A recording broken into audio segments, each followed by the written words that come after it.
అమ్మవారికి ఒక నామం ఉంది, అందులో పులోమజార్చిత అని ఒక నామం. ఆమెకి పులోమజ అని పేరు, శచీదేవికి, ఇంద్రుడి భార్యకి. ఆమె చేత లలితాదేవి ఆరాధింపబడుతూ ఉంటుంది. ఇంద్రుడికి అంత గొప్ప వైభవం ఎందుకు వచ్చిందంటే ఆయన భార్య అమ్మవారిని పూజ చేస్తుంది కాబట్టి. సర్వమంగళాదేవిని తల్లిదండ్రులు ఎంతో భక్తితో మంగళసూత్రంలోకి ఆవాహన చేయిస్తారు. ఆవాహన చేయించి, ఏమో ఈ పెళ్లికొచ్చినటువంటి సువాసినిల్లో ఏ ఆడది అంత భక్తితో ప్రతిరోజు సర్వమంగళాదేవతని ఉపాసన చేస్తోందో అని ఆ మంగళసూత్రాన్ని తీసుకొచ్చి ప్రతి వారి మెడలో ఉంచుతారు. సభలో పెద్దలైన వారు ఉన్నారనుకోండి, పరమ భక్తి తత్పరులైన వాళ్ళు, ఒక్కసారి వాళ్ళ చెయ్యి వేయిస్తారు ఆ మంగళసూత్రాల మీద. ఎందుచేత అంటే ఆ తాడు కట్టేటప్పుడు అది కేవలం ఏదో పరిమిత కాలానికి సంబంధించింది కాదు, రక్షాబంధనంలాగా. ఆ సూత్రం కడుతూ ఒక మాట అంటాడు, మమ జీవన హేతునా, నేనున్నానని గుర్తు ఏమిటో తెలుసా, ఈ తాడే. ఆ తాడు కేవలంగా ఇద్దరిని కలిపిన తాడు అని అనుకోకండి, ఇద్దరి మధ్య ఆనుకూల్యతని కల్పిస్తుంది. దాంపత్యం ఒక బండికున్న 2 చక్రాల్లా ఉండాలి. ఆ అన్యోన్యత లేదనుకోండి, ఇక ఆ దాంపత్యానికి అర్థం ఉండదు. ఆవిడ చెడి అంటే ఈయన పెడి అన్నాడు అనుకోండి, ఇంకేం సంసారం, అక్కడికి వెళ్ళినవాడు కూడా విసుగొస్తుంది, చిచి ఇంకో మాట వెళ్ళకూడదు ఇంటికని. మంగళసూత్రానికి ముడులు ఇక్కడేస్తారు, కంఠంలో కడతారు తప్ప ఇంకొక చోట కట్టరు. ఎందుకు కట్టరు అంటే ఇక్కడ తల ఉంటుంది, తలకి ఈ కింద నుంచి శరీరం ఉంటుంది. ఈ శరీరం యొక్క కష్టసుఖాలన్నీ తల చూస్తుంది. ఇప్పుడు నేను ఉపన్యాసం చెప్తున్నాను అనుకోండి, ఉపన్యాసం చెప్తుండగా దోమలు వచ్చి నా కాళ్ళని కరుస్తున్నాయి అనుకోండి, ఊరుకుంటాయా పాదాలు? చెప్తాయి. దోమలు విశేషంగా కరిచేస్తున్నాయే కింద, చాలా బాధగా ఉంది అంటే ఉపన్యాసం చెప్పడం ఆపి నేను దోమలు కొట్టుకోలేనుగా. అందుకని నా మెదడు అంటుంది, ఓ ఎడమ పాదమా నువ్వు లేచి కుడి పాదం వెనక దోమ కుడుతోంది కాబట్టి, ఎదురుగుండా బల్ల అడ్డుంది కాబట్టి అసభ్యంగా ఉండదు, నువ్వు వెళ్ళి కుడి పాదాన్ని రుద్దు, దోమ వెళ్ళిపోతుందంటుంది. భర్త, ఇది భార్య. ఇది కలిసి ఉండేది ఈ కంఠం చేత. ఈ కంఠమునకు మంగళసూత్రం కట్టారు అంటే ఇవి ఎప్పుడూ దెబ్బలాడుకోకుండా ఉండవే. ఉపన్యాసం చెప్తుంటే ఊరి దోమల గోల అంటుందా? అనదు. విసుక్కోకుండా అవి రెండూ కలిసి ఉండి ఎలా నడుస్తున్నాయో మీరు అలా నడిచెదరుగాక. అందుకు మంగళసూత్రం మెడ మీద కంఠానికి కడతారు. 2 పార్వతీ పరమేశ్వరుల పాద ద్వంద్వం ఉంటుంది. ఆది దంపతులు వాళ్ళ యొక్క పాదముల మీద ముడి తగులుతూ ఉంటే ఆ ముళ్ళు తగిలితే శాశ్వతత్వం ఉంటుంది, ఆ మంగళసూత్రం నిలబడుతుంది. అందుకే ఉపాసన యందు భర్త పూజ చెయ్యాలి అంటే ఒక్క అనారోగ్యంగా ఉంటే తప్ప, అనారోగ్యం లేకపోతే ప్రతిరోజు తలస్నానం చెయ్యాలి. తలస్నానం చేయకపోతే పురుషుడికి పూజా మంటపంలో ప్రవేశించే అధికారం లేదు, ఆచమనం చేయకూడదు. ఒంట్లో బాగులేదు, కంఠగత స్నానం ఇక్కడ వరకే స్నానం చేయొచ్చు, లేదా ఇక్కడి నుంచి స్నానం చేయొచ్చు తప్ప ఒంట్లో బాగుంది తలస్నానం చెయ్యాలి. అందున విశేషించి నన్ను సక్రమమైన పవిత్ర బుద్ధితో అర్థం చేసుకోండి. గృహస్థాశ్రమంలో ఉన్నటువంటి భార్యాభర్తలు ముందు రోజు రాత్రి రమించి ఉంటే అసలు ఆ భర్తకి తలస్నానం చేసే వరకు ఏ పవిత్ర వస్తువుని స్పృశించే అధికారం ఉండదు. ఆడదానికి ఇలా నీళ్లు తీసి 3 మాటలు చల్లుకుంటే చాలు, పవిత్రత వస్తుంది. ఎందుచేత పురుషుడు లేచి వెళ్ళి పూజామందిరంలోకి వెళ్ళకూడదు, ఆచమనం చేయకూడదు, తలస్నానం చేస్తే తప్ప. ఆడది మంచం మీద లేచి కూర్చుని వెంటనే మంగళసూత్రాలు ఇలా కళ్ళకద్దుకుని మళ్ళీ కిందకి విడిచిపెడుతుంది. కళ్ళకద్దుకుని నమస్కరించడం ఎందుకో తెలుసా? ఏ భర్త పక్కన పడుకుని నేను మళ్ళీ నిద్ర లేచానో రేపు కూడా నేను అలాగే నిద్ర లేవాలి. అమ్మా, ఆయన లేకుండా శయనం మీద నేను ఒక్కదాన్నే పడుకునే రోజు రాకుండుగాక. నేను బ్రతికున్నంతకాలం అలాగే పడుకోవాలి, నేను ఆయన ఒడిలో వెళ్ళిపోవాలి. ఈ 5వ తనాన్ని మాత్రం అమ్మా నువ్వు తప్ప కాపాడేవాళ్ళు లేరు, నువ్వే రక్షించమని మంగళసూత్రాన్ని కళ్ళకద్దుకుంటుంది. అందుకే సువాసిని సువాసిన్యర్చన ప్రీత, 5వ తనం ఉన్న వాళ్ళు ఇంత కుంకం ఇస్తే ఆవిడ పొంగిపోతుంది. అటువంటి సర్వమంగళాదేవతని ప్రతి ఏటా కూడా శ్రావణ మాసంలో వచ్చేటటువంటి మంగళవారాలలో శ్రావణ మంగళవారములుగా ఆ తిథిని నిర్ణయం చేసి సర్వమంగళాదేవతని ఉపాసన చేస్తారు. అంటే అమ్మవారు ఎప్పుడూ ఆవాహన అయ్యేది కలశలోకి ఆవాహన అవుతుంది. అథవా గౌరీదేవి ప్రతిమ ఇంట్లో లేని ఏ ఇల్లు ఉండదు. కాబట్టి కనీసంలో కనీసం ఆ రోజు అమ్మవారి నామాలతో అమ్మవారికి పూజ చేసి ఆవిడికి నైవేద్యం పెట్టి వ్రతకల్పంలో ఏ కథ చెప్పబడిందో ఆ కథని భక్తి శ్రద్ధలతో విని తల మీద అక్షతలు ధరిస్తారు. అటువంటి సర్వమంగళాదేవతని ఉపాసన చేస్తే ఏమవుతుంది అంటే ఆడది తన భర్త యొక్క జీవితాన్ని కాపాడుకుంటుంది. అలా పార్వతీదేవి అంతటిది కాపాడుకుంది. అందుకే లలితా సహస్రనామ స్తోత్రంలో అమ్మవారికి ఒక నామం ఉంది. ఆవిడ తపనోడుపమండల. ఆవిడ యొక్క చెవులకు పెట్టుకునేటటువంటి ఆభరణములు ఏవి అంటే సూర్యచంద్రులు. సూర్యచంద్రులు ఆవిడ చెవులకు ఆభరణములైతే ఇక సూర్యచంద్రుల గతిలో కాలంలో శివుడు ఎందుకు పడిపోతాడు? అంటే పతివ్రత యొక్క ఉపాసన చేత భర్త యొక్క జీవిత కాలము నిలబడుతుంది, గండకాలము తొలగిపోతుంది. అంత గొప్పది సర్వమంగళాదేవత యొక్క ఉపాసన. అటువంటి ఉపాసన చెయ్యడానికి యోగ్యమైన కాలము, తన యందు లక్ష్మీత్వము నిలబడడానికి యోగ్యమైన కాలము శ్రావణ మాసంలో వచ్చే మంగళవారాలు. మంగళవారం చాలా విశేషం. ఎందుచేతనంటే ప్రారంభంలో కుజహోర ఉంటుంది. ఆ మంగళవారం చేసినటువంటి ఉపాసన చేత సుబ్రహ్మణ్యుడికి ప్రీతి, స్వామి హనుమకు ప్రీతి. పైగా అది శ్రావణ మంగళవారం అయితే భర్తకి రక్షా కవచం కడుతుంది సర్వమంగళ ఉపాసన చేత. అంత గొప్ప స్థితిని అమ్మవారు అనుగ్రహిస్తుంది. ఎందుచేత అంటే పూజనీయత అని ఒక మాట ఉంటుంది.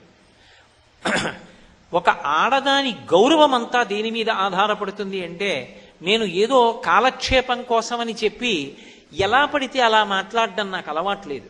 వేదాన్ని ఆధారం చేసుకుని ఋషులు చెప్పిన పవిత్రమైన విషయాలు చెప్పగలను తప్ప నేను ఏదో అర్థం లేని వాదనలు వాదాలు అన్న పేర్లు పెట్టి మాట్లాడడం నాకు అలవాట్లేదు. నేను పరమసత్యం మీతో మాట్లాడుతున్నాను. ఒక స్త్రీ పరమ గౌరవం దేని మీద ఆధారపడుతుంది, జీవితంలో తృప్తి దేని మీద ఆధారపడుతుంది అంటే భర్త మీద ఆధారపడి ఉంటుంది. ఇది కాదు అనలేని సత్యం. ఎందుచేత అంటే సీతమ్మ తల్లి రామాయణంలో ఓ మాట అంటుంది, నా తంత్రి వాద్యతే వీణ నా చక్రో వర్తతే రథః నాపతి సుఖమేదేత యస్యాదపి శతాత్మజ అంటూ.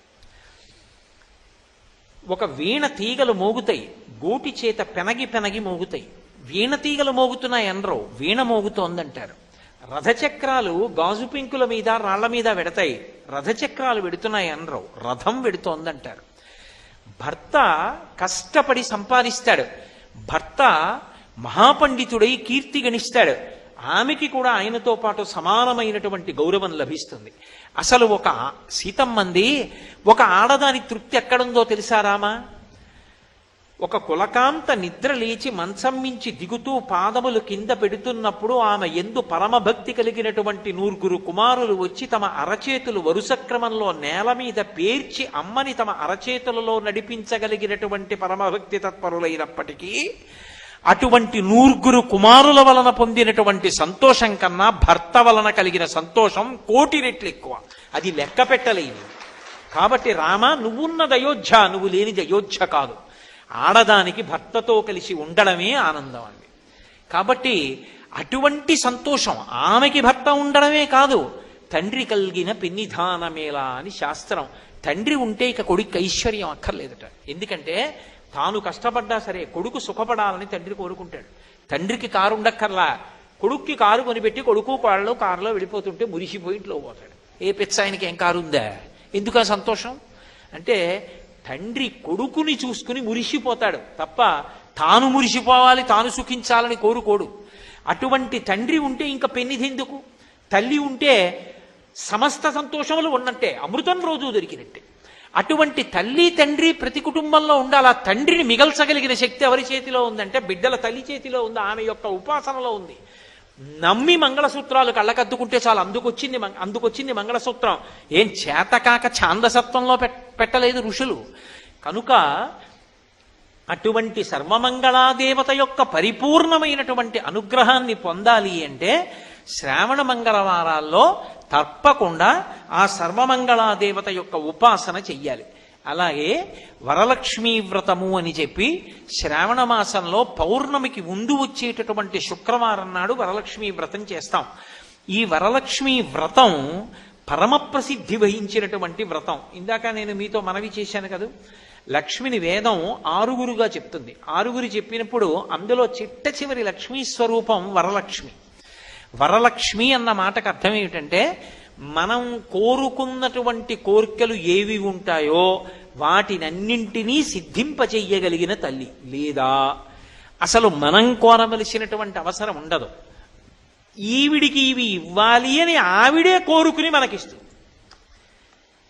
బాగా పట్టుకున్నారో లేదో, మనం కోరితే ఆవిడివ్వడం ఒక ఎత్తు. అది కాదు, ఆవిడికి నేను ఇది ఇవ్వకుండా ఉండలేనా, ఆవిడికి నేను ఇస్తానని ఆవిడ కోరికనివ్వడం ఒక ఎత్తు. ఆవిడ కోరి కోరి ఇస్తుంది, అలా కూడా ఇస్తుంది. అందుకే వరలక్ష్యమైంది.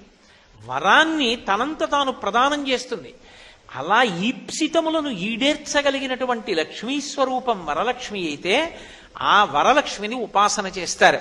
ఆవిడ్ని ఎలా ఉపాసన చెయ్యాలి అంటే, నేను నా ఉపన్యాస ప్రారంభంలో మీతో కల్పము అన్న మాట గురించి ప్రస్తావించాను. కల్పము అని ఒక మాట ఉంటుంది. ఒక పూజ ఎలా చెయ్యాలి, ఒక వ్రతం ఎలా చెయ్యాలి అంటే, నేను చెప్పాను లేకపోతే ఎవరో చెప్పారు అని ఉండదు.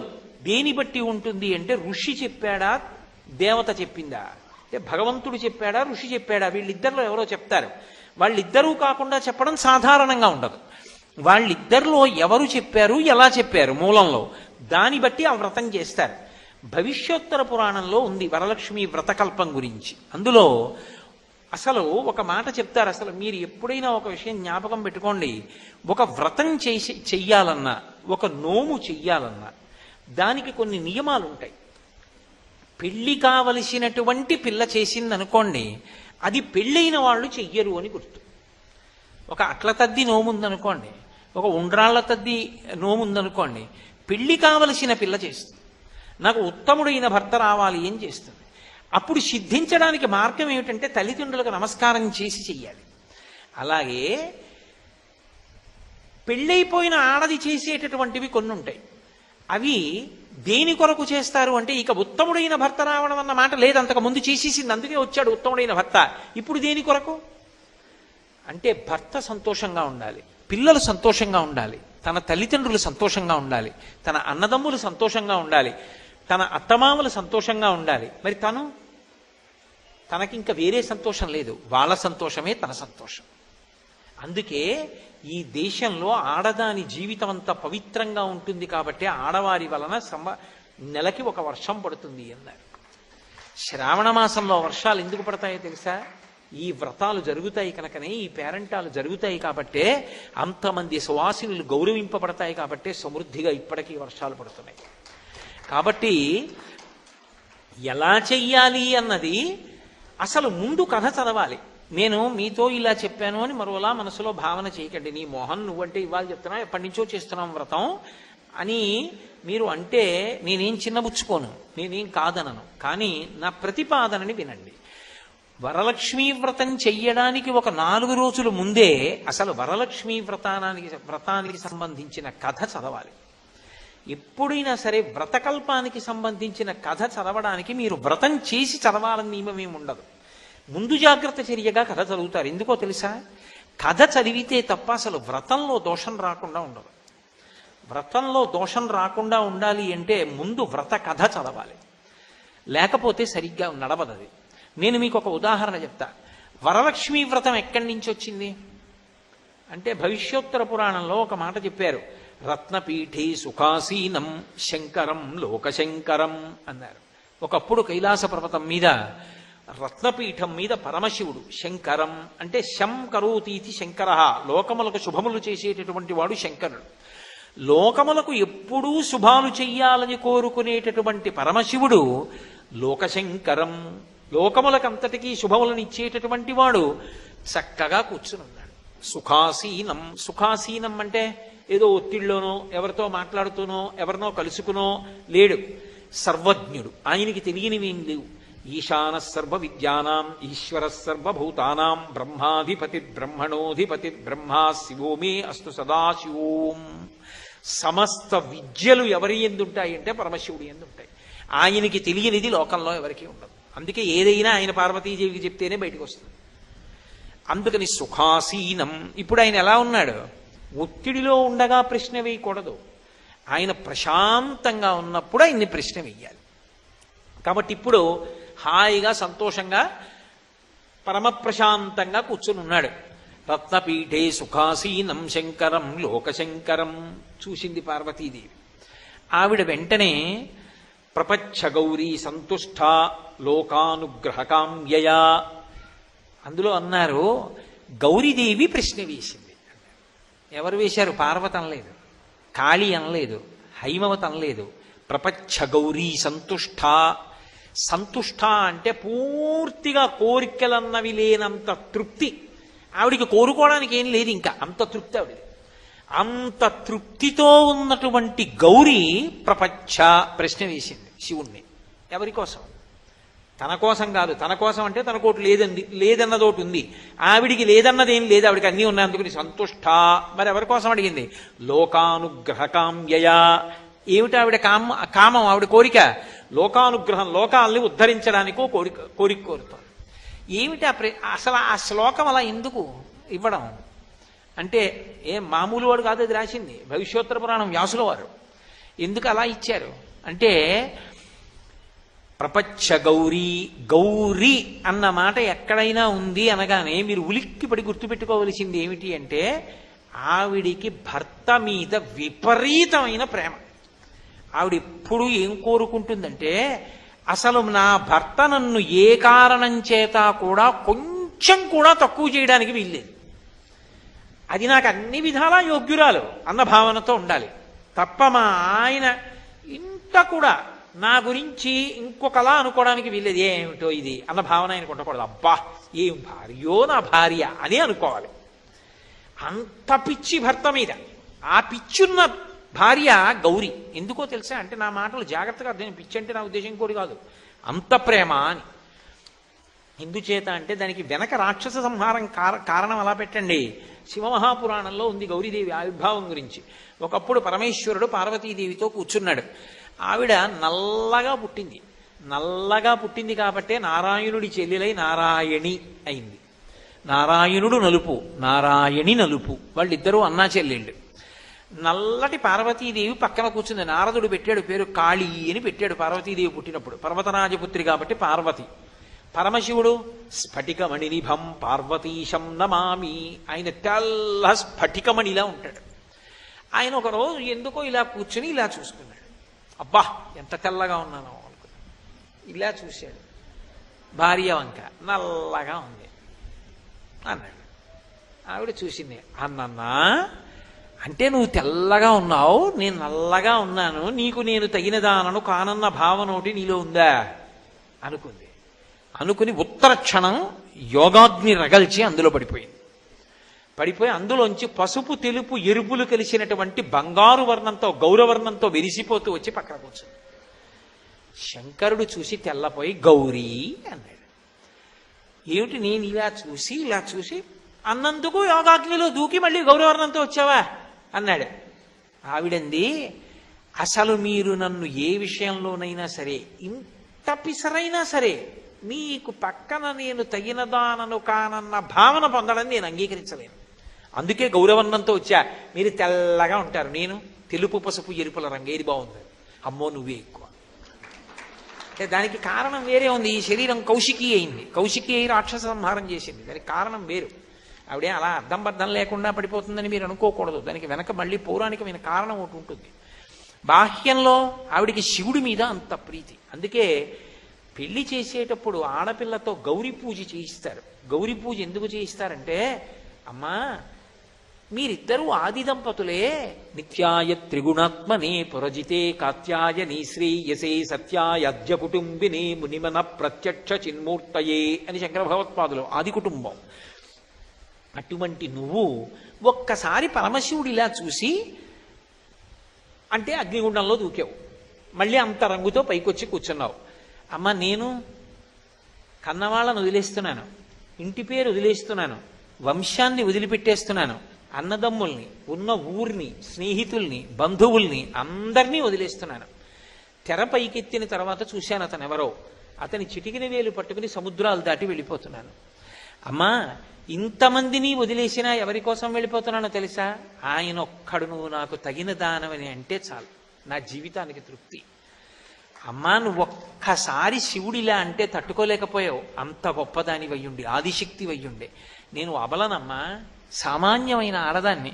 నా భర్త మాత్రం ఎప్పుడూ నువ్వు నాకు తగిన దానవు కావన్న భావన పొందకుండా ఆయన మనసులో నాకు స్థానాన్ని ఇచ్చి కాపాడమ్మా అని గౌరీ పూజ చేసి పీటల మీద కెడుతుంది ఆడపిల్ల. వీడియోల కోసం పూజలు చేయకూడదు, జీవితంలో అభ్యున్నతి కోసం పూజ చేయాలి. తల్లిదండ్రులు అలా చేయించాలి. అటువంటి గౌరీదేవి భర్త యందు విశేష ప్రేమ కలిగినది. ఇది వ్యాస హృదయం. అందుకని ప్రపంచ గౌరీ, గౌరీ అడుగుతోంది అంటే ఇప్పుడు ఎవరి కోసం అడుగుతోంది? ఆ ప్రశ్న ఆడవాళ్ళందరి కోసం అడుగుతోంది, సువాసినులు అందరి కోసం అడుగుతోంది. అది ఏమిటై ఉంటుంది? ఎందుకై ఉంటుంది అంటే భార్యాభర్తలు పరమ ప్రేమతో కలిసి ఉండడానికి కారణమవుతుంది ఆ వ్రతం. అటువంటి వ్రతాన్ని చెప్పమని అడుగుతోంది. అది లోకానుగ్రహకాం యయా. ఆవిడికి లేదా అటువంటి దాంపత్యం? ఆవిడ చెయ్యాలా వ్రతం?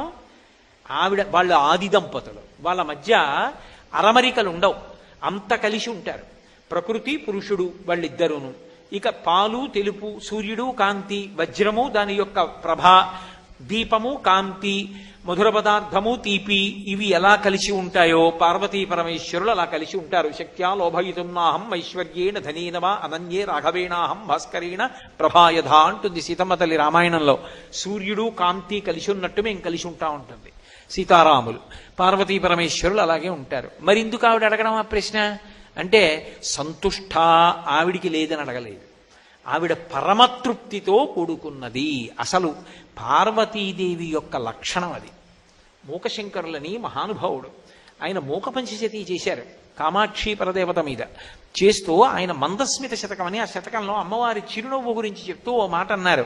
హేరంబేచ గుహేచ హర్షభరితం వాత్సల్యమంకూరయన్ మారద్రోహిణి పూరుషే సహభువం ప్రేమాంకురం యంజయన్ ఆనమ్రేషు జనేషు పూర్ణ కరుణా వైదగ్ధ్యముత్తాలయ కామాక్షి స్మితమంజరీ తవ కథంకారం మయా కథ్యతే అన్నారు.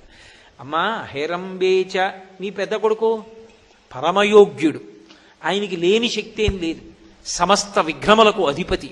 పైగా తల్లి కొడుకు పుట్టినప్పుడు పెద్ద కొడుకు అనుకుంటుందట, వీడు ఎప్పుడు మా ఆయన పక్కన ఉండి మా ఆయన మనస్సుకి శాంతి కల్పించాలి, అటువంటి కొడుకు అవ్వాలని కోరుకుంటుందట.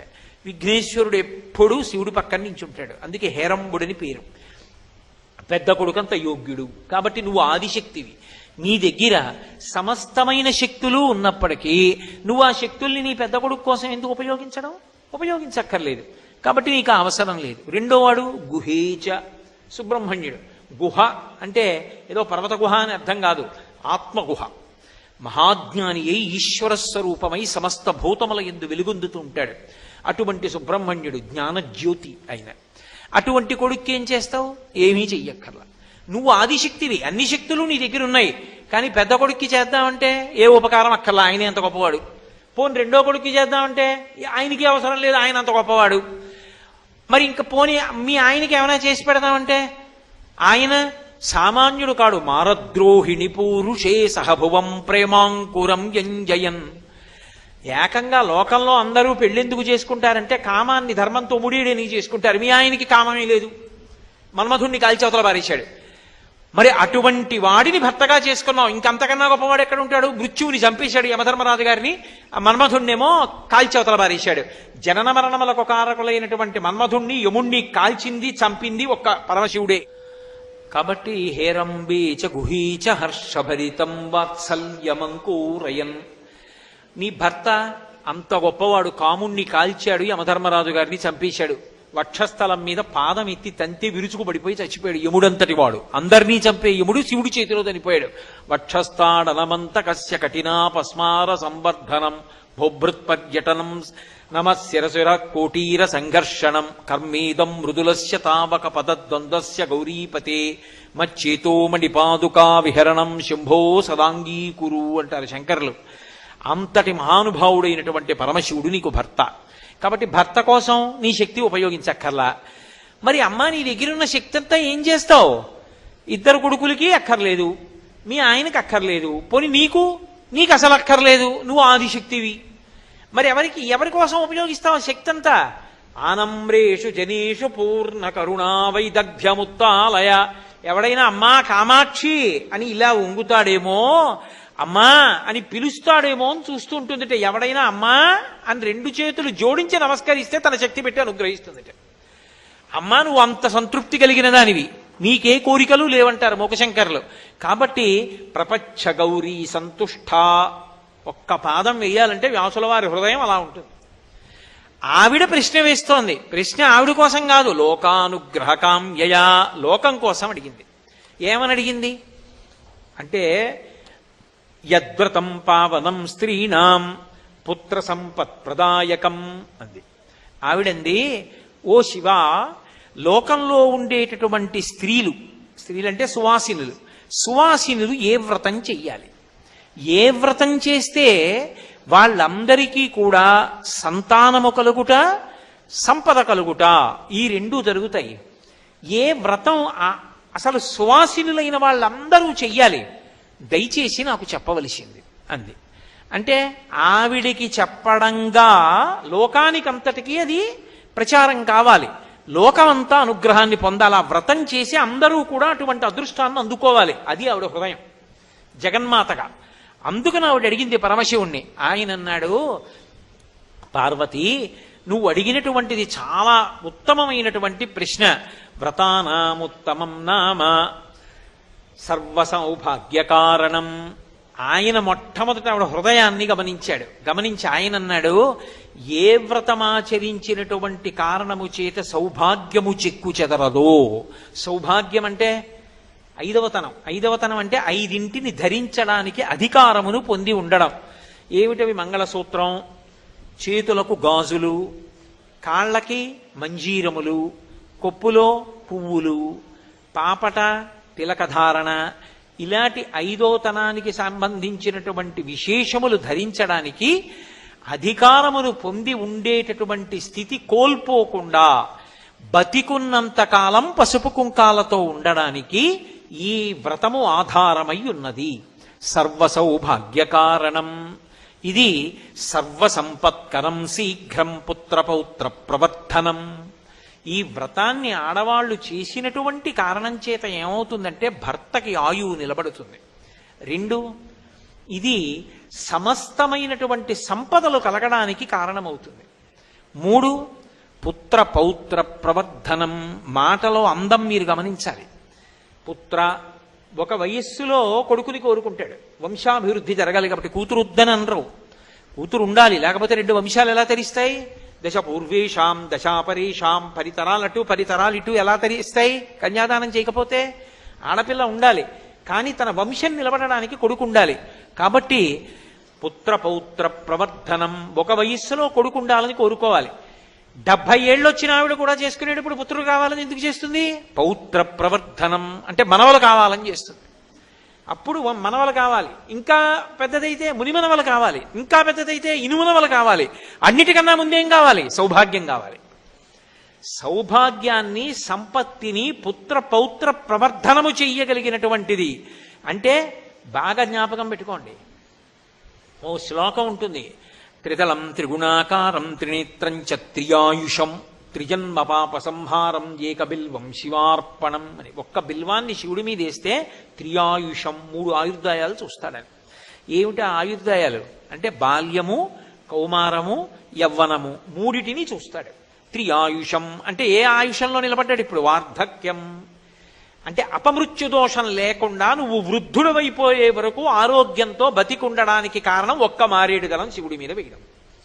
అలా పుత్ర పౌత్ర ప్రవర్ధనం అంటే కొడుకు పుడతాడు కొత్తగా పెళ్ళైన పిల్లకి, ఆ వ్రతం అలా చేస్తే వీడు నా కొడుకు పుట్టేశాడు కదండి వ్రతం ఎందుకు అనకూడదు. ఆ పిల్లవాడు పెద్దవాడు అవుతాడు, ఆ పిల్లవాడు యశోవంతుడు అవుతాడు, ఆ పిల్లవాడు మంచి ఉద్యోగం సంపాదిస్తాడు, కోడలు వస్తుంది. ఇన్నాళ్ళు వరలక్ష్మి వ్రతం చేసిన ఫలితం ఏమిటో తెలుసా? నువ్వు ఒక శ్రావణ శుక్రవారం నాడు శ్రావణ పట్టి పట్టుకుని వెళ్ళి కోడలికి ఇస్తావు, ఇచ్చి కోడలతో వరలక్ష్మి వ్రతం చేయిస్తావు పెద్దరికతో. అప్పుడు కూడా పక్కన కూర్చుని చేసుకుంటుంది అత్తగారు. చేసుకుంటే పౌత్ర ప్రవర్తనం, ఆ తర్వాత కొడుక్కి కొడుకు పుడతాడు, మనవణ్ణి చూస్తావు, తర్వాత ముని మనవణ్ణి చూస్తావు. ఇన్ని ఇవ్వగలిగినది ఏదో తెలుసా పార్వతి? అదే వరలక్ష్మీ వ్రతం నామ వ్రతమస్తి మనోహరం. వరలక్ష్మీ వ్రతం అనబడేటటువంటి ఈ వ్రతం ఉన్నదే, ఇది పరమ మనోహరమైనటువంటి వ్రతం. చాలా అందంగా ఉంటుంది పార్వతి, ఏం కఠినంగా ఏం ఉండదు. అది చేయడం ఏదో కష్టంతో కూడుకున్నది కాదు. అసలు ఆ వ్రతం వస్తోంది అంటే ఆ వ్రతం చెయ్యడానికి ముందు నుంచి పూర్వాంగం, అంటే శుక్రవారం నాడు వ్రతం చేసుకోవాలి అంటే గురువారం నుంచి చేసే పనులన్నీ ఎంత సంతోషదాయకంగా ఉంటాయో తెలుసా? మనోహరం. చేసుకునే వాళ్ళకి కాదు, ఇంట్లో చూసే వాళ్ళకి సంతోషంగా ఉంటాయి. ఎంత ఆనందంగా ఉంటుందో ఆ వరలక్ష్మీ వ్రతం పార్వతి. అంటే మీరు ఇక్కడ ఒక్కటి గమనించండి, ఏమండి నేనేమో మంచి వ్రతం ఏమిటి ఆడవాళ్ళందరూ అభ్యున్నతి పొందడానికని అడిగానా? అడిగింది నేనా? నేను పనికిరాలేదా? నా వ్రతం ఏమీ లేదా?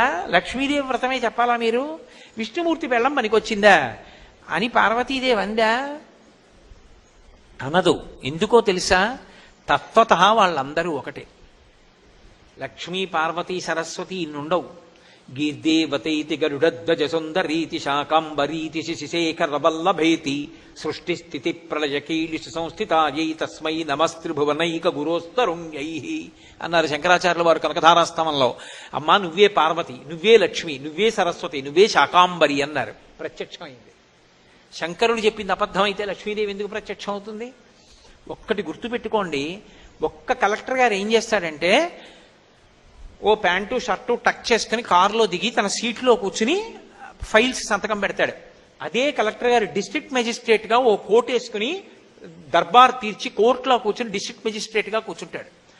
అదే కలెక్టర్ గారు ఒక ఆఫీసులోకి వెళ్ళి ఫైల్స్ చూసి సీల్ చేస్తాడు. అదే కలెక్టర్ గారు ఒక అగ్ని ప్రమాదం జరిగితే ఆదుకుంటాడు. అదే కలెక్టర్ గారు పొలం లేక బాధపడుతున్న వాడికి 2 ఎకరాలు బంజరు భూమి ఇస్తాడు. అదే కలెక్టర్ గారు అల్లంలో జరుగుతుంటే ఫైర్ అంటాడు, కాల్ చేయండి అంటాడు. ఇన్ని అధికారాలు ఉన్న కలెక్టరు ఒక్క చోట కూర్చుంటే మెజిస్ట్రేట్, ఒక చోట కూర్చుంటే కలెక్టర్, ఒక చోట కూర్చుంటే ఇన్స్పెక్టింగ్ ఆఫీసర్, ఇన్నిగా ఒకడే మారిపోతున్నట్టు ఆ తల్లియే మీకు చదువు ఇవ్వాలని అడిగితే తెల్లబట్ట కట్టుకొస్తుంది. ఆ తల్లి శక్తి కావాలని అడిగితే ఎర్రబట్ట కట్టుకొస్తుంది. ఆ తల్లి డబ్బు కావాలంటే పచ్చబట్ట కట్టుకొస్తుంది. ఈ కోటేశ్వరరావే ఇప్పుడు పంచకట్టుకున్నాడు, ఈ కోటేశ్వరరావే రేపు సూర్యాపేట విడిచిపెట్టి వెళ్ళిపోయేటప్పుడు ప్యాంట్ వేసుకుని వెళ్ళిపోవచ్చు. అంత మాత్రం చేత వాడు కోటేశ్వరరావు కాకుండా పోతాడా? బట్టబట్టి కోటేశ్వరరావు కాడు. ఎప్పుడు ఏ కర్మ చేస్తున్నాడో ఆ కర్మకి తగిన బట్ట కట్టుకుంటాడు అంతే తప్ప అది ధర్మం తప్ప బట్ట మారినంత మాత్రం చేత కోటేశ్వరరావు కాకుండా మాత్రం పోడు. అలా ఎప్పుడూ ఆవిడ పరదేవత, కానీ ఆవిడ కట్టుకున్న బట్ట బట్టి మనకిచ్చే కోరికలు ఉంటాయి. అటువంటి తల్లి వరలక్ష్మి గురించి చెప్తున్నాడు పరమశివుడు అంటే పార్వతీ గురించి చెప్పట్లేదు అనేది అని అర్థం కాదు. వాళ్ళందరూ ఒకటే. అందుకే తిక్కన గారు భారతం చేస్తూ శ్రీయన గౌరినాబరగు చిల్వగు చిత్తము పల్లవింప భద్రాయితమూర్తి అయి హరిహరంబగు రూపము దాల్చి విష్ణు రూపాయ నమశివాయ అని ఎవరు అంటున్నారో అటువంటి భక్తులందరినీ కూడా అనుగ్రహించేవాడా అని పిలిచారు. లక్ష్మి అంటే పార్వతి. శ్రీయన గౌరినాబరగు చెల్వగు చిత్తము పల్లవింప అన్నారు. లక్ష్మియే పార్వతి అని. కాబట్టి ఆ తల్లికి వరలక్ష్మి వ్రతం నామ వ్రతమస్తి మనోహరం. వ్రతములలో మనోహరమైన వ్రతం పార్వతి వరలక్ష్మీ వ్రతం. ఈ వ్రతం ఎలా చెయ్యాలో తెలుసా అని ఆయన మొదలుపెట్టాడు. మొదలుపెట్టి ఇది ఎవరు చెయ్యాలో ఎలా చెయ్యాలో లక్ష్మీదేవి చెప్పింది ఒకప్పుడు. ఎవరికి చెప్పిందో తెలుసా పార్వతి? కుండిన నగరం అని ఒక నగరం ఉండేది. ఆ నగరంలో చారుమతి అని ఒక స్త్రీ ఉండేది. ఆమె పేరు చారుమతి. మతి అంటే బుద్ధి, చారు అంటే చాలా హర్షించదగిన మంచి విశాలమైనటువంటి బుద్ధి కలిగినది, ఆదరణీయమైన బుద్ధి కలిగినది. అటువంటి చారుమతి ఉంది. ఆవిడ ఎంత భక్తితో ఉంటే లక్ష్మీదేవి ఆవిడకి కనపడింది. ఇది పట్టుకోవాలి. వ్రతం చేసేటప్పుడు ఇది తెలుసుకోవాలి. వరలక్ష్మీ వ్రతం చెయ్యడానికి అమ్మవారు ప్రీతి పొందడానికి కారణమేమి, ఎంత డాంబికంగా చేశావన్నది కాదు. చారుమతి పట్ల లక్ష్మీదేవి ఎందుకు ప్రీతి పొందినది అంటే వ్యాసుల వారు కొన్ని మాటలు చెప్పారు. పతిభక్తిరత సాధ్వి, ఆమె శ్వశ్రు శ్వశురయోర్ముద కళావతి సావిదుషి సతతం మంజుభాషిణి ఇవి చెప్పారు. ఇందుకు కనపడింది లక్ష్మీదేవి కల్లో. ఏంటి ఆవిడ? పతిభక్తిరత, ఆమె విశేషమైనటువంటి పతిభక్తి కలిగిన సాధ్వి. సాధ్వి అంటే పతివ్రత. ఈ దేశానికి ఉన్న గొప్పతనం ఏమిటంటే పురుషులు కొన్ని వేల సంవత్సరములు అన్నిటినీ విడిచిపెట్టి తపస్సు చేస్తే భగవంతుణ్ణి పొంది ఎంత శక్తి పొందారో, భర్తయే దైవము అని చెప్పి తన ధర్మాన్ని పాటించిన ఆడవాళ్లు కూడా అంత శక్తిని పొందారు. దాన్ని పతివ్రతాధర్మము అని పిలుస్తారు. ఇక్కడ మీరు ఒక్క విషయం, సున్నితమైన విషయాన్ని గుర్తుపెట్టుకోవాలి. ధర్మము, ధర్మ రహస్యము, ధర్మ సూక్ష్మము చాలా సున్నితంగా ఉంటాయి.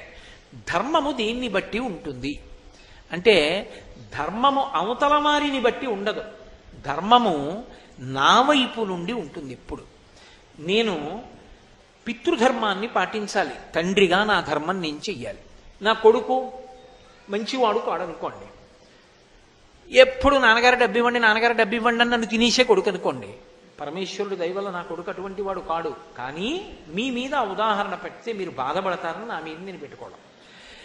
అయినా కూడా పితృధర్మం అంటే నేను తండ్రిగా వాడు వృద్ధిలోకి రావడానికి, వాడు భగవంతుడి దయవల మంచి బుద్ధి పొందాలని నేను ఎప్పుడూ కోరుకుంటూ ఉండాలి తప్ప నా కొడుకు మంచివాడు కాదు కాబట్టి నేను మంచివాడు కాకుండా పోతానండి అనకూడదు.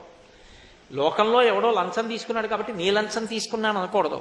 లోకంలో ఎవడో నిష్కారణంగా నింద చేయడం మొదలెట్టాడు కాబట్టి నేను నింద చేస్తానని ఆవేశపడకూడదు. ఎందుచేతనో తెలుసా? దానికి ఒక లక్షణం ఉంటుంది. శిశుపాలుడు కృష్ణుణ్ణి 100 సార్లు తిట్టాడు. పడ్డప్పుడల్లా ఎవరు తిట్లు పడ్డట్టు కనపడ్డాడు? శిశుపాలుడు 1వ మాట తిట్టాడు. ఎవరు పడ్డాడు? ఎవడు తిట్టాడు? కృష్ణుడు పడ్డాడు, శిశుపాలుడు తిట్టాడు. 2వ మాట శిశుపాలుడు తిట్టాడు, కృష్ణుడు పడ్డాడు.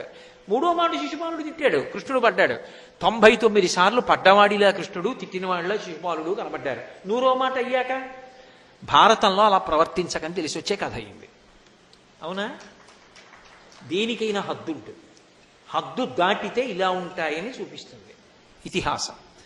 అలాగే ధర్మం అనేటటువంటిది ఎప్పుడూ కూడా అవతల వారిని బట్టి ఉండదు, మనని బట్టి ఉంటుంది. నేను కొడుకైతే మా నాన్నగారు అమ్మగారు నాకు ఆస్తి ఇస్తారా, ఆస్తి ఇవ్వరా, లేకపోతే ఆయన సంపాదించిందంతా ఏమైనా మఠాలకు ఇస్తున్నాడా, గుళ్ళకి ఇస్తున్నాడా, దాన్ని బట్టి నేను గౌరవిస్తాననకూడదు. తల్లిదండ్రులు కాబట్టి నువ్వు గౌరవించి తీరాలి. నేను ఉద్యోగిని కాబట్టి నా సంస్థని నెత్తి మీద పెట్టుకుని పూజించాలి. నా అన్నపానాలకు అది ఆధారమైంది కాబట్టి.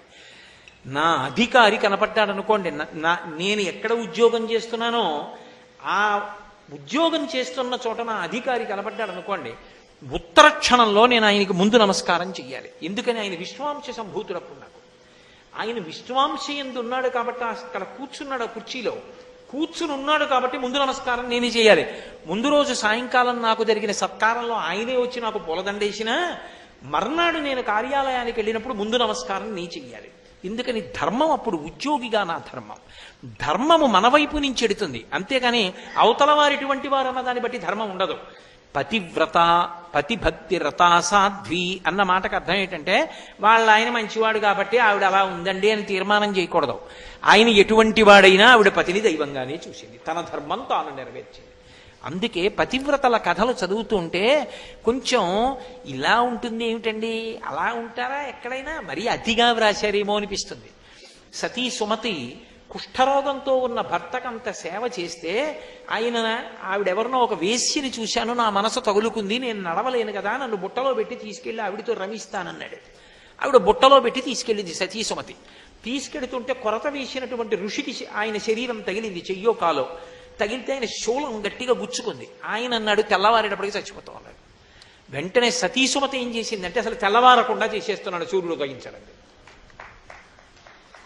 ఇప్పుడు ఈ కథని చెప్పాను అనుకోండి, మీరంటారు నీ మొహం ఏదో చెప్పాలి కాబట్టి చెప్తున్నావు, కానీ వాడేమిటిరా కుష్ఠరోగం ఏమిటి, ఆవిడ మహాతల్లి అన్నం పెట్టి అంత పోషిస్తుంటే వీడికి మళ్ళీ వేశ్య కావలసి రావడం ఏమిటి, వీడు బుట్టలో పెట్టి పట్టుకెళ్ళడం ఏమిటి, ఏమన్నా అర్థం ఉందా, ఇలాంటి కథలు చెప్పచ్చా నువ్వు అంటారు. కానీ ధర్మం అలాగే ఉంటుంది. ధర్మము మన వైపు నుండి ఉంటుంది. అందుకు ఆవిడ చరిత్రలో మిగిలిపోయింది. వాడు అలాంటి వాడు కాబట్టి నేను వదిలేసిపోతున్నానంటే కథలో ఎందుకు ఆవిడ ఎందుకు ఆదర్శమూర్తి అవుతుంది? ఆవిడ కథ ఎందుకు చెప్పుకుంటాం? ధర్మము నా వైపు నుండి, ఆయన ఎటువంటి వాడు, నే తీర్పు చెప్పను, ఆయన నాకు దైవం, ఆయన సేవనే చేస్తున్నాను అంతే. ఇప్పుడు ఆవిడ తరించిపోయింది. ఇది ధర్మమునందు ఉండేటటువంటి సూక్ష్మం. అవతలవాడి బట్టి నువ్వు కదలకూడదు, నువ్వుగా కర్తవ్య నిర్వహణ చెయ్యాలంతే. కాబట్టి ఆవిడ పతిభక్తి రత సాధ్వి. వాళ్ళ ఆయన గురించి ఎక్కడైనా ఉందా ఆ కథలో? వాళ్ళ ఆయన ఎటువంటి వాడో చెప్పారా? చెప్పలేదు. కానీ విశాల హృదయంతో మనమేమనుకోవాలంటే ఆయన చాలా మంచివాడని చెప్పాలి. వ్యాసుల వారు అంతకన్నా భిన్నంగా చెప్పలేదు కాబట్టి. కానీ ఒకవేళ ఆయన మంచివాడు కాకపోయినా చారుమతి మాత్రం ఆయన్నే దైవంగా చూసింది. ఎందుకంటే ధర్మం అన్న మాట ఒకటి ఉంది కాబట్టి. పతిభక్తి రతాసాత్వి. పతిని దైవముగా చూస్తే స్త్రీ ఏమవుతుంది అన్నారు? పతివ్రత అవుతుంది. పతివ్రత అయితే ఏమవుతుంది అంటే కొన్ని వేల సంవత్సరములు తపస్సు చేసిన వాడికి ఏ శక్తి వచ్చేస్తుందో పతివ్రతకు అదే శక్తి వస్తుంది. రామాయణంలో అయోధ్యకాండలో రామచంద్రమూర్తి లక్ష్మణస్వామితో సీతమ్మతో వెళ్ళిపోతూ అత్రి మహర్షి ఆశ్రమానికి వెళ్ళారు. వెళ్ళి అత్రి మహర్షికి నమస్కారం చేస్తే అత్రి మహర్షి నవ్వి అన్నాడు, రామ అత్రి మహర్షి ఆశ్రమం ఎక్కడని అడిగావా ఏమి? ఇక్కడ ఎవరికి తెలియదు అత్రి మహర్షి ఆశ్రమం అంటే. అనసూయమ్మ ఆశ్రమం ఎక్కడని అడుగు, ఎవరైనా చెప్తారు. మా ఆవిడ అంత గొప్పదో అంటే ఆయన భార్యని పొగుడుతున్నాడని కాదు దాని అర్థం. ఎందుచేతనో తెలుసా? ఆవిడ మహాపతివ్రత అయి అత్రి మహర్షిని అనుగమించింది. అనుగమిస్తే ఆవిడ ఏ శక్తి పొందిందో తెలుసా? ఆ మహాతల్లి కొడుకే దత్తాత్రేయుల వారు. ఆవిడ ఎంత శక్తిని పొందేసిందంటే అనసూయమ్మ, సతీ సుమతికి తెల్లవారితే భర్త చచ్చిపోతాడు. కొరత వేయబడ్డ మహర్షి మాండవ్య మహర్షి శాపం ఇచ్చాడు. అందుకని తెల్లవారదు సూర్యోదయం అవదండి ఆవిడ. నా భర్త పడిపోవడానికి వీల్లేదు, నా ఐదోతనం పోవడానికి వీల్లేదండి. సూర్యోదయం అయిపోయింది. దేవతలందరూ బ్రహ్మగారి దగ్గరికి వెళ్ళారు. అయ్యో సూర్యోదయం అవ్వట్లేదు. సూర్యోదయం అవ్వకపోతే సంధ్యావందనాలు లేవు, పూజలు లేవు, ప్రమాణం లేదు, కాలం నడకలేదు, ఆగిపోయింది. అందుకని ఎలా అన్నారు? ఆయన 4 తలలు ఓసారి పట్టుకుని అన్నాడు, ఇది నా వల్ల తెగదు. ఈవిడికి నచ్చ చెప్పగలిగింది. ఎందుకని ఆవిడ భర్తకు సంబంధించిన వ్యవహారం అది. అది మాట్లాడాలంటే ఇంకో పతివ్రత మాట్లాడాలి. అనసూయమ్మ దగ్గరికి వెళ్ళండి అన్నాడు. దేవతలందరూ అనసూయమ్మ దగ్గరికి వెళ్ళారు. అనసూయమ్మ అంది, ఎవరా మాట అంది సూర్యుడు ఉదయించకూడదని? సుమతి అంది. ఎందుకంది? సూర్యుడు ఉదయిస్తే ఆవిడ భర్త పోతాడు. ఓ అలాగా. ఆవిడ వచ్చింది, సుమతి సూర్యుడు ఉదయించడానికి అంగీకరించండి. ఆవిడంది, అమ్మా నమస్కారం, కానీ నా భర్త శరీరం పోతుంది. ఆవిడంది, ఎందుకు పోతుంది? సూర్యోదయం అవుతుంది, మీ ఆయన పోతాడు, అంతే కదా, నేను బతికిస్తాను నా పాతివ్రత్యంతో, ఉదయించమన. సుమతి అంగీకరించింది. సూర్యుడా ఉదయించు అంది. సూర్యోదయం అయింది. సుమతి భర్త శరీరం వదిలేడు. అనసూయమ్మ తన పాతివ్రత్య శక్తి చేత మళ్ళీ బతికించింది. మహాతల్లి దగ్గరికి బ్రహ్మ విష్ణు మహేశ్వరులు వచ్చారు. ఆవిడ పాతివ్రత్యం యొక్క వైభవాన్ని లోకానికి చాటి చెప్పడానికి పరీక్షలు చేయరు, లోకానికి తెలియాలని. వచ్చి ముగ్గురు భోజనానికి కూర్చున్నారు. అన్నం పెట్టమ్మా, నీ చేతి అన్నానికి వచ్చామన్నారు. తప్పకుండా పెడతాను. విస్తళ్ళేసింది, వడ్డించింది. అత్రి మహర్షి అక్కడే నించున్నారు. వాళ్ళు అన్నారు, ఆవిడ్ని పరీక్ష, ఆవిడ యొక్క గొప్పతనం లోకానికి చెప్పాలని, అంతేగాని అర్థం లేని కోరికలు కోరుతారనుకోకూడదు ఎప్పుడు. వాళ్ళు అన్నారమ్మా, మాకు నియమం ఉందమ్మా, మాకు వడ్డన చేసేటప్పుడు ఒంటి మీద బట్ట లేకుండా వడ్డన చెయ్యాలి, అలా చేస్తేనే మేము తింటామన్నారు. ఆవిడ ఒక్క క్షణం ఆలోచించింది. ఎలా? తప్పకుండా అలాగే చేస్తాను. ఆ నీళ్లు తీసి ముగ్గురి మీద చల్లింది. ఎవరు? బ్రహ్మ విష్ణు మహేశ్వరులు వాళ్ళు. ఆ ముగ్గురి మీద చల్లితే పసిబిడ్డలై పీటల మీద పడుకున్నారు. ఆవిడ వాళ్ళు ఏ నియమం చెప్పారో నియమం ప్రకారం వడ్డించింది. వడ్డించి తాను బొట్ట కట్టుకుని నిలబడి మళ్ళీ నీళ్లు చల్లింది. అన్నం తినండి అంది. మీరు ఎలా అడిగారో అలా వడ్డించా, తినండి అంది. వాళ్ళు ముగ్గురు భోజనం చేసిన తర్వాత ఆవిడంది, మీ పూర్వరూపాలు బాగున్నాయి అని మళ్ళీ పసిపిల్లల్ని చేసి ఊయల్లో పెట్టుకుని ఊపుకుంటారు. ముగ్గురమ్మలు హడిలిపోయారు. ఇదేమిటి, మా ముగ్గురు భర్తలు వెళ్ళి పిల్లలై కూర్చున్నారు అనసూయమ్మ దగ్గరని వచ్చి, అమ్మ మాకు ఇచ్చేయమ్మా అన్నారు. అంటే అప్పుడు మళ్ళీ నీళ్లు చల్లింది. కోడళ్ళు బాధపడుతున్నారు, వెళ్ళి రెండంది. ముగ్గురు మూర్తులకు తల్లి అయింది. మహాపాతివ్రత్యం వచ్చేది. అందుకే వాల్మీకి మహర్షి ఏమి వర్ణించారో అనసూయమ్మని. ఆ అత్రి మహర్షి మూల పురుషుడుగా వచ్చినటువంటి గోత్రం ఆత్రేయస గోత్రం. అందులో పుట్టిన వాళ్ళు ఎంత అదృష్టవంతులో. అటువంటి అత్రి భార్య అయినటువంటి అనసూయమ్మ సీతమ్మని పిలిచి మాట్లాడుతూ గడ వణికిపోతూ ఎండుటాకు ఎలా ఉంటుందో అలా ఉంది అన్నారు మహర్షి. ఆవిడ సీతమ్మని పిలిచి ఒక ప్రశ్న వేసింది. ఏమమ్మా, మీ ఆయన అంత ధనుర్ధరుడు, అంత కోదండ విద్యాపారంగతుడు, ఓ రాత్రి దశరథ మహారాజు గారు పిలిచి నీకు రాజ్యం ఇవ్వట్లేదురా, కైకమ్మ 14 ఏళ్ళు అరణ్యవాసం చేయమంది నిన్ను, అందుకని రాజ్యం ఇవ్వని వెళ్ళిపో అన్నాడు. మీ ఆయన అలాగే నాన్నగారండి అని మీ మామగారు ఇచ్చిన వరాన్ని నిజం చేయడం కోసమని అరణ్యానికి వచ్చేసాడు. చేతకాని వాళ్ళ కనపడలేదా అని అడిగి. సీతమ్మంది, అమ్మ, లోకంలో రాత్రి మద్యపానం చేసి వచ్చి భార్యని పశువుని కొట్టినట్టు కొట్టి పడుకునేటటువంటి భర్తలు ఉన్నారు. అయినా భార్య నిద్రలేచి మంగళసూత్రాలు కళ్ళకద్దుకుని ఆయన బతికుండాలని కోరుకుంటోంది. అపకీర్తి తెచ్చి అప్రతిష్టతో బతుకుతున్న భర్తలు ఉన్నారు. అయినా వాడు బతికుండాలని ఆ ఇల్లాలు కోరుకుంటోంది. అమ్మా, నా భర్త రాజ్యం పోయిన ధర్మానికి కట్టుబడ్డాడమ్మా, అటువంటి భర్తని పొందినందుకు పొంగిపోతున్నాను. కౌగలించుకొని అనసూయమ్మ సీతమ్మని, ఇంత చిన్న వయస్సులో నీకు ఎలా తెలిసిందమ్మా ఇంత ధర్మం అంది.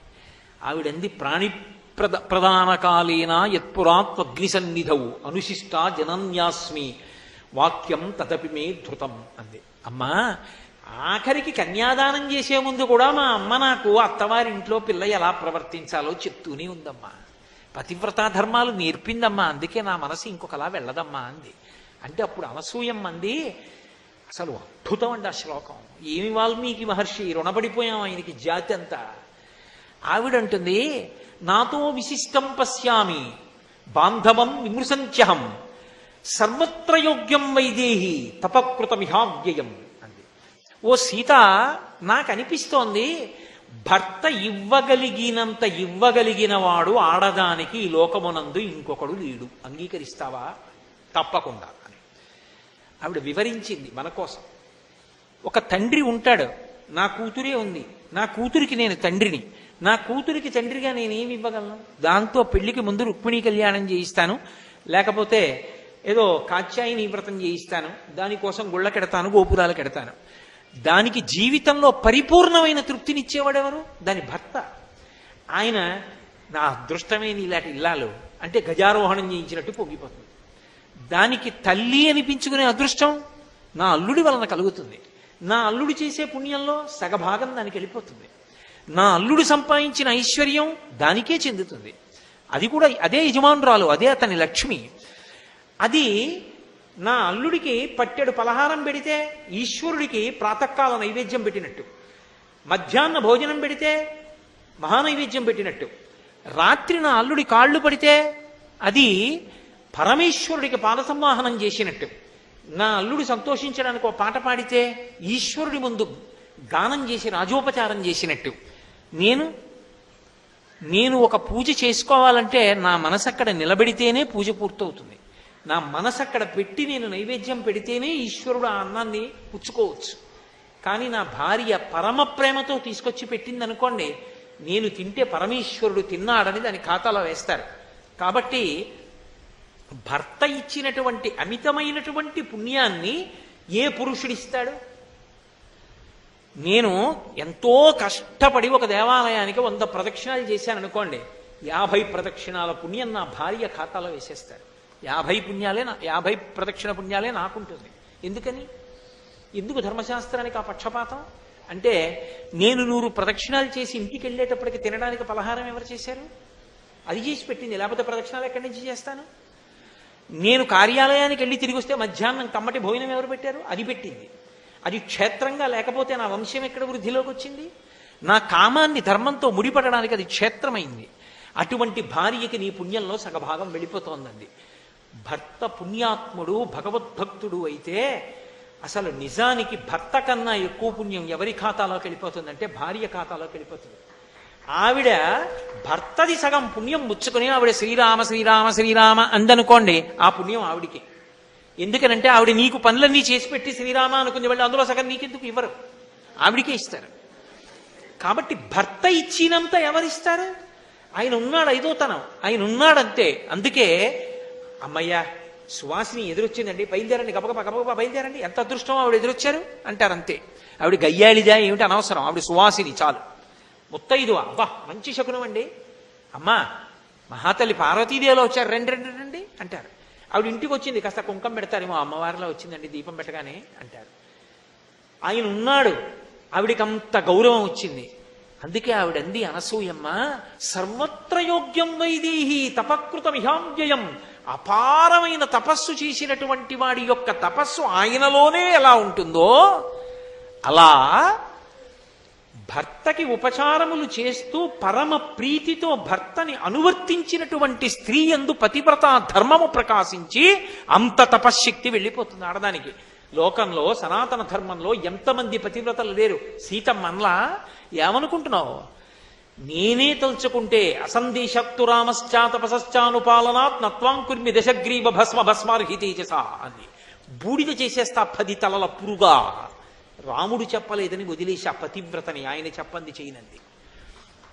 కాబట్టి పతివ్రతా ధర్మం అంత గొప్పది. అంటే ఏది చేస్తున్నా ఆమె ఏమి ఆలోచిస్తుందంటే, నేను ఈ పని చేస్తే నా భర్త కీర్తి పోతుందా, అదొక్కటే తప్ప ఇంకొకటి ఆలోచించదు. అలా ఉన్న స్త్రీ ఎవరో, అలా భర్తని దైవంగా చూసి అనుగమించిన స్త్రీ ఎవరో ఆమె పతివ్రత. కాబట్టి పతిభక్తిరత సాధ్వి శ్వశ్రు శ్వశురయోర్ముదా. ఏమిటి చారుమతికి ఉన్న గొప్పతనం? శ్వశ్రు శ్వశురయోర్ముదా. ఆమె ఇంట్లో తిరుగుతుంటేట అత్తమామలు ఎంత సంతోషపడిపోతూ ఉంటారోట. ఎందుకనంటే మామగారికి అత్తగారికి కోడల్ని చూసుకుంటే అంత మురిపెంట. ఎక్కడ పిల్లో, మా కడుపున పుట్టిందా? ఎక్కడో పుట్టింది. అన్నీ వదిలి మా అబ్బాయి చేయి పట్టుకుని వచ్చింది. ఎంత ప్రేమగా పిలుస్తుంది. మామయ్య గారండి కాఫీ తాగుతారా? మామయ్య గారండి కొంచెం పాలు తాగండి. మామయ్య గారండి ఎప్పుడు తిన్నారు? 2 గంటలు 2.5 గంటలు మాట్లాడి వచ్చారు. తాగండి, కాసిన పాలు తాగండి, తర్వాత తిందురు కానీ పలహారం. కడుపు నిండిపోతుంది మామగారికి. 70 ఏళ్ళు బతికే మామగారు 80 ఏళ్ళు బతికాడంటే కోడల వల్ల బతుకుతాడు. నాకు కొన్ని కుటుంబాలు తెలుసు. ఎంత విచిత్రం అంటే, చిత్తూరులో ఓ కుటుంబం ఉంది నాకు తెలిసిన కుటుంబం. వీరభద్రరావు గారిని తల్లి అంటే ప్రాణం పెట్టి చూశాడు బతికున్నన్నాళ్ళు. ఆ తల్లి నిజంగా ఆయన భార్య 2 చేతులు ఎత్తి నమస్కారం చేయాలి, అంతటి మహాపతివ్రత. ఆ తల్లి, ఆ వీరభద్రరావు గారి తల్లి శరీరం విడిచిపెట్టేస్తూ ఆవిడికి ఏమి జ్ఞాపకం లేవు. కొడుకులు వెళ్ళి అమ్మా అమ్మా అని పిలిస్తే ఇలా చూసింది. కోడలు వచ్చి అత్తయ్య గారు అంది. పేరు పెట్టి పిలిచి, ఏమిటే ఇదంతా ఎక్కువగా ఉంది చీకటిగా అంది. ప్రాణం పోయేటప్పుడు కూడా కోడలి పిలుపుకి స్పందించి ఎంత ప్రేమతో లాలించిందో పసిపిల్లల ఆవిడ. ఒక్కొక్క కుటుంబం నాకు తెలుసు తూర్పుగోదావరి జిల్లాలోనే. ఆయన భార్యని, అంటే ఒక ఆయన కోడల్ని పురిటికి తీసుకెళ్ళడానికి వచ్చారు. ఏదో 4-5 ఏళ్ల తర్వాత ఆలస్యంగా గర్భిణీ అయింది ఆవిడ. ఆవిడ్ని పురిటికి తీసుకెళ్ళడానికి పుట్టింటి వాళ్ళు వస్తే పంపలేక పంపలేక పంపలేక పంపారు అత్తమామలు. వెళ్ళలేక వెళ్ళలేక వెళ్ళింది కోడలు. వెళ్ళిన 2 రోజులకి జ్వరం వచ్చేసింది. ఇక్కడ అత్తగారికి జ్వరం వచ్చింది. అయితే డాక్టర్ అన్నాడమ్మా, చాలా దిగులు పెట్టేసుకుందమ్మా ఈవిడ అత్తమామలను వదలలేక. ఇలా దిగులుతో ఉంటే చైతన్యవంతమైన సంతానం కలగదు. పుట్టిల్లా మెట్టిల్లా వదిలేయండి, అక్కడికి పంపించేయండి పురిటికంది. తండ్రి తల్లి వచ్చి, ఏమీ నీకు అత్తయ్య గారి దగ్గరికి వెళ్ళిపోవాలనుందా అంటే, అమ్మ అమ్మ అమ్మ పంపించేయండి అమ్మ, వచ్చాను కదమ్మా 2 రోజులంది. వాళ్ళు తీసుకెళ్లి దిగబెట్టేస్తే అత్తగారు కౌగులించేసుకుంది. ఆ అమ్మాయికి మొదటి పురుడు అత్తారింట్లో. ఒక్కొక్క చోట అలా ఉంటారు, అన్ని చోట్ల అలా ఉండాలని ఈశ్వర సంకల్పం. కాబట్టి శ్వశ్రు శ్వశురయోర్ముదా, ఆమె నడవడి అత్తమామలు సంతోషించడానికి కారణమై.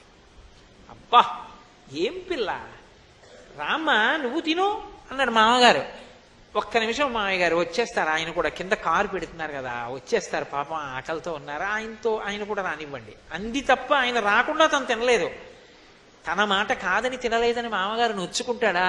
తన కొడుకు వచ్చే వరకు ఆగిందని మురిసిపోతాడా? ఇలాంటి కోడలు వచ్చిందని పొంగిపోడు. ముదా, అత్తమామల యొక్క సంతోషం ఆ కోడల యొక్క ప్రవర్తన. అంత మంచి నడవడి కలిగిన పిల్ల అమ్మాయి. కాబట్టి పతిభక్తిరత సాధ్వి శ్వశ్రు శ్వశురయోర్ముదా. ఆమె కళావతి. కళావతి అంటే ఆమెకు అనేకమైన కళలు తెలుసు, మంచి రంగవల్లులు పెడుతుంది. ఆమె చక్కగా పద్యం చదువుతుంది మామగారికి. మామయ్య గారు ఇవాళ నేను చదువుతాను, కాసేపు వినండి, మీరే ఊరికే కళ్ళతోడు పెట్టుకుని చదువుకోక్కర్లేదు, ఇవాళ నేను భాగవతంలో భీష్మాచార్యుల వారి యొక్క స్తుతి ఘట్టం చదువుతాను వినండి మామయ్య గారు అని చదువుతుంటే మామగారు వింటూ పొంగిపోయి కళ్ళంబట నీళ్లు పెట్టుకుని సంతోషపడిపోయాడు, ఇలాంటి కోడలు వచ్చిందని. కాబట్టి ఆమె ఎంత మంచి పిల్ల అంటే కళావతి.